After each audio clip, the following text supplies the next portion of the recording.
So pag-usapan naman natin sa video na to yung mga dadaan ng procedure ng mga travelers starting March. Hi guys, this is Alan. Welcome back to this channel, Gaijin World. So basahin natin yung report galing sa Nikkei Asia. Travelers to Japan to face 3-tier quarantine rule from March. So according sa Nikkei Asia, isolation for 7, 3 or 0 days will hinge on vaccine status and country arrived from. So, depende sa country kung saan ka nanggaling, ang magiging duration ng iyong quarantine period. So, travelers to Japan from March will face one of the 3 quarantine scenarios depending on their vaccination status and country of departure as the government eases entry requirements. The baseline isolation period will remain 7 days, but travelers who test negative for COVID-19 on the 3rd day and meet certain other requirements will be able to end their quarantine early. 7 days pa rin yung pinaka-basic, pinaka-mahabang days para mag-quarantine sila. Pero kung on the 3rd day ay negative pa rin yung kanilang PCR test, ay makakaano na sila.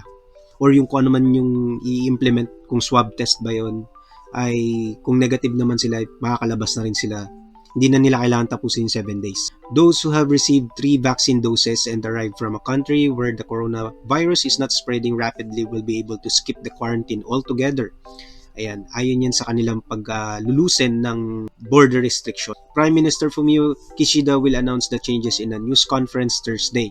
So kahapon ito in-announce, February 17, 2022. The government has come under mounting pressure to ease its pandemic-era border controls, the strict test in the group of 7 advanced economies. Japan previously required a 14-day quarantine for all incoming travelers, vaccinated or not. I commend the government for moving toward easing the entry restrictions, said Ken Kobayashi, chairman of the Japan Foreign Trade Council and of trading house Mitsubishi Corporation on Wednesday. I hope they will go a step further based on the situation in other countries, he said. Access to zero quarantine entry will depend on Japan's assessment of the virus spread in each country. As of February 10, the government had designated 82 countries and regions as subject to stricter entry requirements because of high Omicron cases.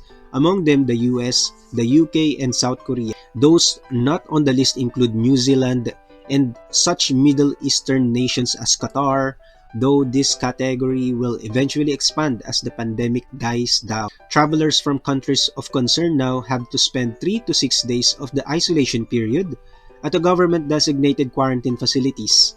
This will be shortened to 3 days across the board starting in March, and vaccinated travelers who have received booster shots will be able to self-isolate at home.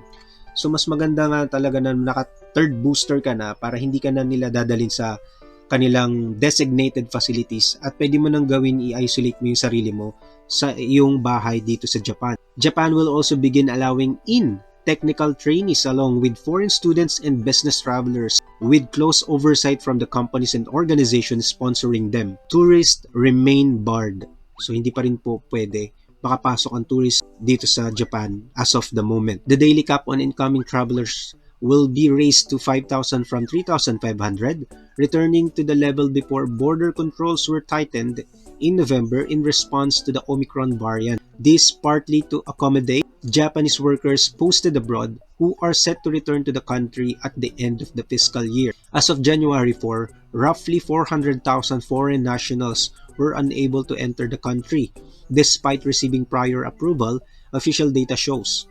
Even with the daily cap on arrival set to rise, people on the waiting list face further delays. So yan po ang balita mula sa Nikkei Asia related po sa mga dadaanan or mangyayaring procedure sa mga papasok dito sa Japan starting March. Dumako naman tayo sa ibang balita, although related pa rin dito sa pagbubukas ng Japan. Although maraming natutuwa sa pagbukas ng Japan para sa mga foreign students, travelers, business travelers, and technical trainees, meron ding mga nag-criticize. According dito sa Reuters, Japan will ease border controls imposed to counter the pandemic, Prime Minister Fumio Kishida said on Thursday, softening measures that have been among the strictest imposed by wealthy nations and have been slammed by business and educators. About 150,000 foreign students have been kept out of Japan along with workers desperately needed by an aging nation with a shrinking population,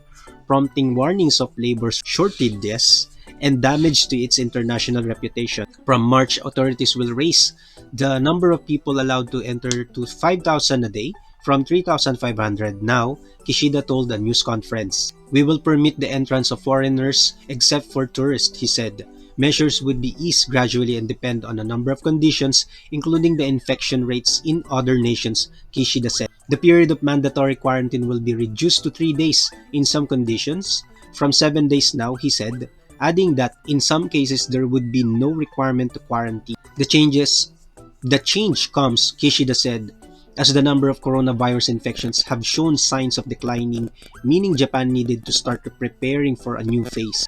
Still, semi-emergency measures in place for some 17 regions will remain until March 6, he said. U.S. Ambassador Rahm Emanuel commended the decision, saying in a statement it would be benefit foreign students who wanted to come to Japan while still protecting public health. Japan, which has effectively been sealed off to non-residents for 2 years, briefly eased its border controls late in 2021 but tightened them again just weeks later as the Omicron variant emerged overseas. Japan currently designates 82 nations as high risk and requires a week of quarantine, including 3 or 6 days at a hotel for many. 2 weeks of quarantine were required until mid-January. Kishida and his government have hailed the tight border controls for buying Japan time as Omicron surged around the world and vast majority of the public supports them. With the variant now widespread in Japan, which is struggling to roll out booster shots, business leaders and some politicians have warned the measures are obsolete. For Kishida, who faces a crucial election in July, deciding when and how to change the measures has been tricky, said political analyst Atsuo Ito. If they are not changed, Ito added, the result over the long term is that Japan is going to be left behind the rest of the world. So kahit na merong mga natutuwa, meron din namang hindi natutuwa. Lalo na ngayon ay parami ng parami yung mga nangangamatay dito sa Japan dahil sa virus.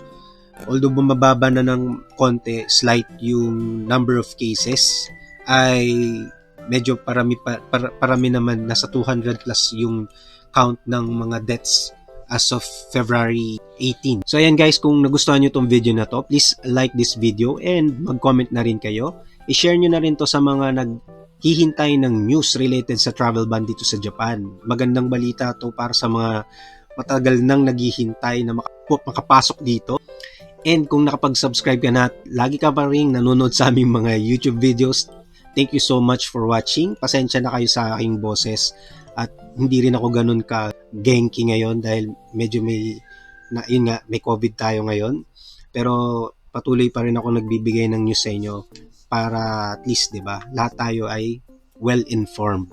Ayan. So, thank you so much for watching and kung hindi ka pa nakapag-subscribe, mag-subscribe ka na and i-hit mo yung notification bell para lagi kang updated sa aming mga isusunod na i-upload ng mga videos.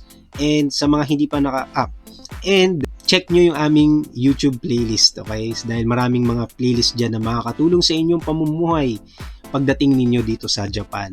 At sa mga gustong po mga student visa related videos, working in Japan related videos na baka makatulong sa inyo. Okay? So, thank you so much again for watching. This is Alan and I will see you on our next video.